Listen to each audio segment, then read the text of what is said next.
So guys here we are super 30+ awards के main founder Richa Shivare ma'am आज हमारे साथ प्रेजेंट है। हेलो मैम, नमस्ते। Thank you so much, Podbites.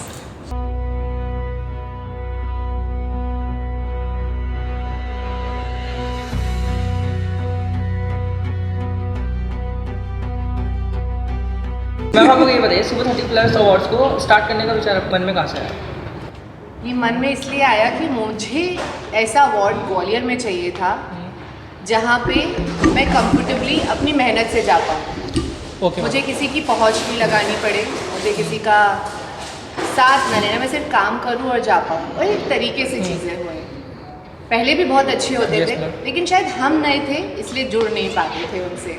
लेकिन जब ये मौका मिला, धीरे कुछ लोगों से बातचीत हुई, दिमाग में ये बात आई कि ठीक है एक कम्युनिटी प्लेटफॉर्म बनाते हैं जहाँ हर इंसान आ सकता है। इस साल नहीं, अगली साल नहीं, उसके अगले साल, Okay, ma'am. लेकिन आप आओगे अपने मेहनत के कारण।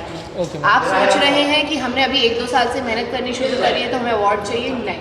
You have to prove yourself. Yes ma'am, हमारा गूगल फॉर्म हम इसीलिए निकालते हैं यस मैम, कि भाई आप अपने अचीवमेंट्स लिखिए। आप अगर खुद ही कॉन्फिडेंट नहीं है कि आपको क्यों अवार्ड दिया जाए, अगर आप वहाँ पे 2 लाइन में लिख रहे हो I am influencer give me award, तो क्या आपको मिलना चाहिए? नहीं। आप अचीवमेंट्स लिखिए, आप ऐसी मेहनत करिए कि आपको अवार्ड मिले।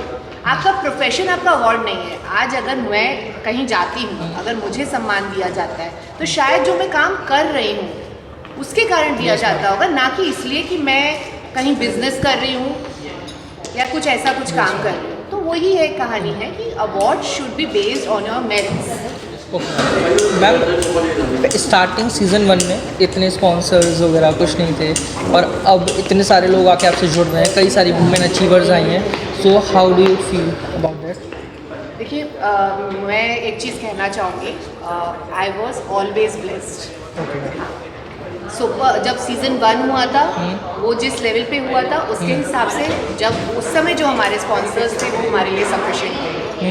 आज जब हम सीज़न 4 पे पहुँचे हैं और अगर उसका लेवल बड़ा है या ज़्यादा बड़ा हुआ है तो जो हमारे साथ हमारे स्पॉन्सर्स हैं, ओरछा क्लब एंड रिसॉर्ट, हमारे टाइटल स्पॉन्सर तारा एग्जीबिशन, ब्रिलियंट स्कूल, हमारे link view, new view events, link hospital, तो ये इस साल इनने हमें सपोर्ट किया कि हम इस लेवल पे कर पाए। हर साल, चाहे वो पहला सीज़न हो चाहे वो 4th सीज़न हो, हम ब्लेस्ड रहे हैं कि हमारे साथ ऐसे लोग जुड़े हैं जो खुद भी टॉप हैं अपनी फील्ड में और उनके कारण हम भी एक टॉप का प्रोग्राम दे पाए। ओके मैम, आपका इंस्टा पेज पे बात करते हैं, 100K+ फॉलोअर्स हैं, तो मैम अचीव कैसे किए मैम 100K+ फॉलोअर्स? भाई बहुत मेहनत करी है बहुत मेहनत करी है। Yes, ma'am. मतलब पहले जब इंस्टाग्राम ऐसे ही खेल खेल में बन गया, नॉर्मल चीज़ें शेयर करना शुरू करी जो कर रहे थे, फिर पता चला जो कर रहे हो तो इन्फ्लुएंसिंग कहलाता है। यस मैम, तो हमारे लिए बीइंग 40+ पर्सन, हमारे लिए इंस्टाग्राम गेम ना एकदम से थोड़ा सा Yes, ma'am. नई चीज़ में आया, समझा, सीखा, उसको पढ़ा, जाना कि भाई क्या कर सकते हैं, मेहनत शुरू करी। ये वायरल होना ये सब नहीं मालूम था, किससे बात करें, क्या करें, जो हम चीज़ काम करते हैं हम कैसे सबके सामने लाएं। धीरे धीरे लोग जुड़े, उन्होंने गाइड किया हमको, हमारे जो मैं वीडियोस क्रिएट करती हूँ उसमें जो मेरी टीम हेल्प करती है। सो एवरीथिंग, चाहे मेरे शूट्स हो उसमें जो मेरी टीम रहती है, मेकअप आर्टिस्ट हो, हेयर स्टाइलिस्ट हो, फोटोग्राफर्स हो, सब लोग, हर एक इंसान की मेहनत जुड़ी है मेरे वो 100K में। तो मेरा अकेले का तो कुछ है ही नहीं यहाँ पे, सब लोग ने जोड़ के मुझे यहाँ तक लाए। मैम अभी आपने बोला 40+ ईयर्स की हैं और मैम मैरिड हैं आप, तो मैम ज़्यादातर अगर घरों की बात करें या फिर नॉर्मल एक जिस अभी हम ग्वालियर जैसे Tier 2 टाउन में रह रहे हैं, यहाँ की भी अगर हम बात करते हैं तो ज़्यादातर लोग बोलते हैं अगर आप लेडी हो तो पहले तो आपको सपोर्ट ही नहीं करते इतना ज़्यादा, और अगर आप 30+ या 40+ और मैरिड हो खासकर तो ज़्यादातर लोग आपको दबाने की कोशिश करते हैं, या घर वाले भी सपोर्ट या रिलेटिव्स भी सपोर्ट नहीं करते। तो आपने उस चीज़ों को टैकल कैसे किया? मैं अगेन यही कहूँगी, जैसे मैंने कहा मैं ब्लेस्ड हूँ। मुझे वाकई में मुझे लगता है कि कहीं मेरा माता रानी, मेरे माँ बाप और अब मेरे सास ससुर, सबका आशीर्वाद एक्स्ट्रा जो उसमें डोज में मिला हुआ है। मुझे ऐसे मिले कि मुझे माँ बाप का यहाँ आके उन्होंने कमी नहीं खलने दी। आज अगर मैं यहाँ इतने बजे तक इतनी चीज़ें करती बैठी तो कहीं ना कहीं मेरा पति उस चीज़ को मेरे बाहर सपोर्ट कर रहा है। मेरे बच्चा मुझे बाहर सपोर्ट करे, मेरी फैमिली मुझे बाहर सपोर्ट, तो क्या होता है मेरी जो इमीडिएट फैमिली है अगर वो मेरी शील्ड बन के खड़े हुए हैं तो चाहे कोई करे ना करे मुझे उससे कोई मैटर नहीं लगता।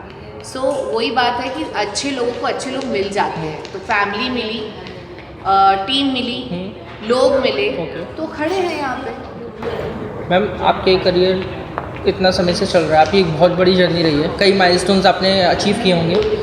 सो ऐसे कोई 2 की अचीवमेंट्स बताइए जो आपकी लाइफ में सबसे ज़्यादा स्पेशल रहे हों इन करियर। यार एकदम से ऐसे जब सवाल आते हैं तो याद नहीं आता है, और इतनी सारी चीज़ें करी होती हैं कि जैसे एमपी टूरिज्म से जुड़ना वन ऑफ द हाईलाइट है, कह सकते हैं उस चीज़ को। जो first all over India creator award हुआ था जो हमारे प्राइम मिनिस्टर ने करवाया था, उसमें आई गॉट इनवाइट। मैं जा नहीं पाई, क्यों नहीं जा पाई, मेरे बच्चे का नेक्स्ट डे फाइनल का एग्जाम था, मार्च में हुआ था वो। हाँ आई रिमेम्बर कि वो वुमेंस डे के आसपास हुआ था, इन लोग के एग्जाम्स चल रहे थे, तो मैं नहीं जा पाई। तो ऐसी जब चीज़ें होती हैं और भी बहुत सारी चीज़ें एकदम से याद नहीं आती। अच्छे ब्रांड से जुड़ना, जब वो ऑल ओवर इंडिया के ब्रांड्स आपको ग्वालियर में आइडेंटिफाई कर लेते हैं, और भी ऐसे कई प्रोजेक्ट्स हैं, जैसे ये तो एक प्लेटफॉर्म है, इसको क्रिएट करना मेरी एक अचीवमेंट है। ऐसे मेरा दूसरा एक प्लेटफॉर्म है बज़ में साड़ी करके, वो भी पैन इंडिया इवेंट है, वो अलग अलग सिटीज़ में होता है, वो भी एक अचीवमेंट है। तो ऐसे बहुत सारी चीज़ें हैं जिन्होंने मुझे आज अचीवमेंट में इंक्लूड कर सकती हूँ, बट एकदम से अगर आप कहो ना माइलस्टोन, तो माइलस्टोन याद नहीं आता। ओके मैम, मेरे को एक क्वेश्चन था। हम सब जानते हैं सीज़न 2 या सीज़न 3 में तान्या मित्तल को आपने अवार्ड दिया था, तो जब वो आई थी उस समय आपके पास, क्या मतलब आपको आइडिया था कि वो इतनी बड़ी प्लेटफॉर्म पे जा सकती हैं आगे पीछे?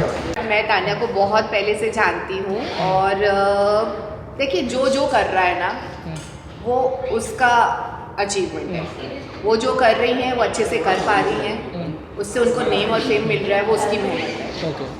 हर इंसान अपना खुद का लिखा के लाता है। आज अगर मैं यहाँ कुछ कर पा रही हूँ तो ये मेरे कर्म है, तो इसलिए जो जहाँ है जो कर रहा है उसको जो मिल रहा है बढ़िया। ओके मैम, मैं आपका जवाब समझ गया। मैम अभी जितनी भी आपकी इन्फ्लुएंसर आपने अपनी जर्नी स्टार्ट की है, अपनी खुद से आपने सबसे प्यारा गिफ्ट अपने आप को क्या दिया है? लाइक कुछ कार खरीदी हो या फिर कुछ सामान खरीदा हो, ऐसा कुछ? नहीं, ये सारे गिफ्ट्स मैं अपने पति से लेती हूँ। मैं नहीं लगाती अपने पैसे इन सब चीज़ों में। Only investing. क्योंकि मालूम है, ऑनेस्टली बताएं, ये कंटेंट क्रिएटर्स जितने भी हैं ना वो ये चीज़ को मानेंगे, हम लोगों को ना कंटेंट बनाने में पैसा लगाना पड़ता है, और कई लोग बिना पैसे लगाए वायरल हो जाते हैं। तो हम जो कमाते हैं वो सब अपनी चीज़ों में लगा देते हैं। पेज कैसे चलेगा, वीडियो कैसे बनेगा, हर एडिटिंग का पैसा है, हर स्क्रिप्ट का पैसा है, हर चीज़ का पैसा लगता है। मैम लास्ट क्वेश्चन, आपने अभी सिर्फ इंस्टा पे ही खोला हुआ है, तो क्या आप यूट्यूब पे प्लान कर रहे हैं आगे? मैं कोशिश करी थी, मैं भूल जाती थी पोस्टिंग करना, पता है। मैंने कोशिश करी, ऐसा नहीं है, क्योंकि मैं शॉर्ट फॉर्मेट में तो काम कर ही रही थी। मैंने सोचा शॉर्ट्स में वर्क करना शुरू करती हूँ वहाँ पर भी, और बहुत जल्दी ग्रो हुई, मतलब बहुत जल्दी फॉलोअर्स बढ़े जितने दिन मैंने करा। बट मुझे थोड़ी दिन बाद समझ में आ गया मुझे स्ट्रेस हो रहा है 2 प्लेटफॉर्म्स को हैंडल करना, तो मैंने ठीक है, बहुत टफ हो जाता है, और सिंगल हैंडल में खुद संभालती हूँ अपना काम, तो वो थोड़ा डिफिकल्ट हो जाता है मेरे लिए। तो मैंने रुको, पहले यहाँ अपना काम कर लो, अपना बेस क्रिएट कर लो। See influencer, no influencer, social media, no social media, up to a point आपको ऑफलाइन भी वर्क करना पड़ेगा, कि आप वहीं से आपकी पहचान बनेगी। अनजान लोग आपको जानते हैं, अच्छी बात है, लेकिन जो आपके लोग हैं उनको भी जानना बहुत ज़रूरी है। तो मैं ऑफलाइन वर्क करना ज़्यादा बेटर समझती हूँ। So I am happy, maybe in future definitely, because अब रिक्वायरमेंट आती है कि why you are not on YouTube, तो maybe in future yes.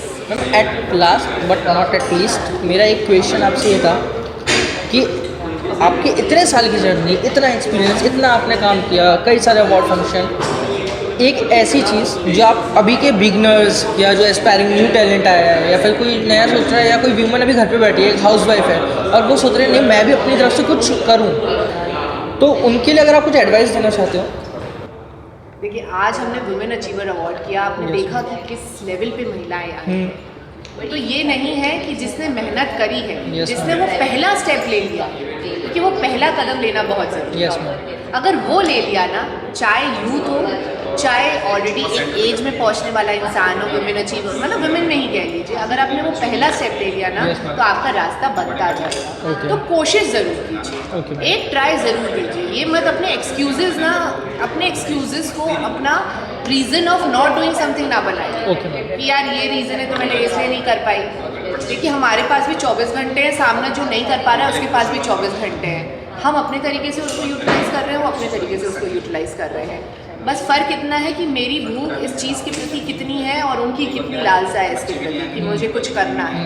मुझे करना है तो हम कर रहे हैं, जिसको नहीं करना है वो नहीं कर रहा है। दोनों ही सही है, दोनों ही अपनी जगह सही है। कंफर्ट पे काम करना चाहिए, जितना हो उतना करना चाहिए। खुश रहो, अल्टीमेट गोल क्या है? खुशी।